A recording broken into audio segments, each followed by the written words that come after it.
Son las 2, la 1 en Canarias. Hora 14, en la SER. Lo que pasa, lo que importa. Con Javier Casal. ¿Qué tal? Buenas tardes. Es un clamor internacional contra el último delirio de Donald Trump. Rechazo prácticamente unánime de los países árabes y de las potencias europeas al plan de los Estados Unidos anunciado anoche por el nuevo presidente. Tomar Gaza, expulsar a los gazatíes, convertir aquello en un centro turístico y romper el consenso mínimo que había sobre la salida negociada de los dos estados. Críticas de la ONU, rechazo de España y críticas también desde el Reino Unido, donde acaba de hablar Keir Starmer. Antonio Martín, ¿qué tal? Muy buenas tardes. Buenas tardes. ¿De qué nivel será la gravedad de la propuesta de Trump? Que ni sus aliados más fieles como Meloni, Orbán o Milei han hablado del tema, y es que el rechazo, como dices, es generalizado en todo el mundo. El último en reaccionar hace apenas unos minutos ha sido el primer ministro británico Keir Starmer. Respaldamos que los gazatíes vuelvan a casa y la reconstruyan, ha dicho. En la misma línea, los gobiernos de Francia, Alemania o España.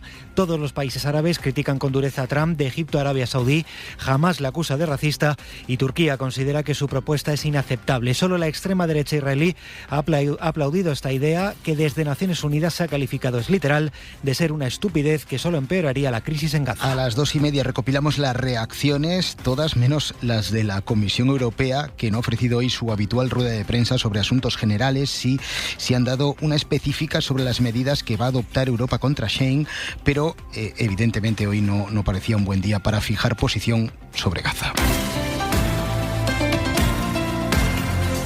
2 de la tarde y 1 minuto es el principal asunto de este miércoles, en el que el Supremo aquí en España analiza ya el recurso de Rafael Louzán, aunque finalmente no va a decidir hoy sobre si ratifica o no la condena por corrupción al sustituto de Rubiales al frente de la Federación Española de Fútbol. Rubiales, que desde el banquillo ha podido escuchar esta mañana en la tercera sesión del juicio por agresión sexual y coacciones a Jenny Hermoso, entre otros el testimonio del hermano de la jugadora, Rafael Hermoso, que ha relatado las presiones que ha recibido en primera persona del seleccionador Jorge Vilda. La última frase que me soltó el señor Vilda fue que tuviéramos en cuenta las consecuencias tanto profesionales como personales que todo esto podía tener para mi hermano. Palabras textuales. Palabras textuales. En la sesión de esta mañana, la jugadora Misa Rodríguez ha relatado ante el juez también cómo estaba Jenny Hermoso en ese viaje de regreso a España, su preocupación y cómo fueron aquellas coacciones.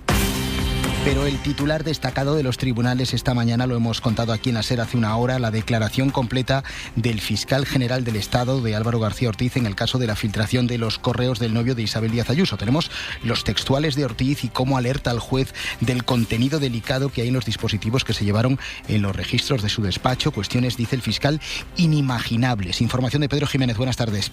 Buenas tardes. Álvaro García Ortiz declaró ante el juez que ordenó los registros de su despacho y que se incautó de sus teléfonos móviles que los dispositivos y el despacho del fiscal general almacenan una cantidad de datos y de informaciones absolutamente inimaginables. Mi teléfono, añadió, alberga información que puede afectar a la seguridad de este país porque hay muy pocas autoridades con tanta información. García Ortiz defendió el borrado que hace por obligación legal de manera absolutamente regular de su terminal, así como el cambio de teléfono móvil, porque sostuvo que alberga datos ultra sensibles. Hablaremos en este hora 14 de los resultados históricos del Santander. Ganó un 14% más que el año pasado, y otro récord, el precio de la vivienda, que según los datos de los registradores supera ya la cifra que marcó durante la anterior burbuja en 2007. Pablo Anzola, ¿qué tal? Muy buenas tardes. Buenas tardes. Sí, está ya un 12% por encima del precio más alto registrado hasta ahora, que marcó en plena burbuja inmobiliaria en 2007.